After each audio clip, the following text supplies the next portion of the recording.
Haleluya. Piga makofi baba mzee wa Yesu. Piga makofi makubwa. Piga makofi na baba. Yesu hajawahi panga watu wake wawe na mateso. Yesu hajakuumba uteseke. Yesu hajakuumba umizwe. Yesu amekuumba ili uwe na maisha mazuri. Lakini Wakristo wengi mnateseka. Lango la kuteseka umetengeneza wenyewe. Kwa sababu umfuati ile Yesu anataka. Yesu ameagiza kupitia mzee wa Yesu. Pentekoste tumtolee sadaka nono. Lakini watu wametoa sadaka. Ni aibu kusema. Na fahamu tumepewa muda mrefu. Na kushangaa wewe sadaka uliyomtolea Bwana Yesu. Ni aibu kabisa. Alafu leo unaomba Yesu akubariki. Akupe baraka kwa lipi wewe mganga kabisa mchani. Hata kama useme amina. Kama mtu haitii sauti ya Yesu wa mkombo, wewe ni mshirikina kabisa. Hata kama useme amina. Haleluya. Yesu atajuaje kama wewe unampenda? Atajua pale utakapotii agizo lake na kulifanyia kazi.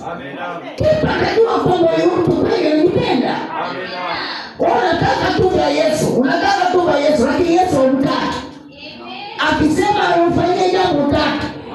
Kazi kuomba Yesu nibariki. Yesu amkombo nijaze Roho Mtakatifu. Akujaze Roho Mtakatifu. Mbona utekelezi kile anachokwambia? Amen. Mbona umekaa kimya? Amina. Malizia pale mama. Msemaji. Ili alifanye imara agano lake alilowapa baba zako mkaso. Kama hivi leo nukta. Haleluya. Amina. Haleluya. Amina. Piga makofi.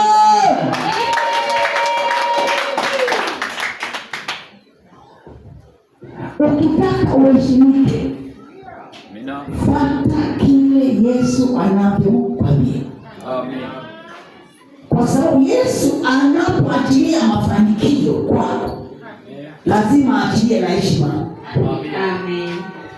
Haleluya. Haleluya.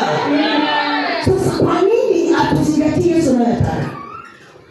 Kwa nini atuzingatie? Kwa nini atufuate kile Yesu anachosema kupitia mzee wetu? Haleluya kanisa. Amen. Haleluya. Kupitia ujumbe wa leo. Ujumbe wa leo.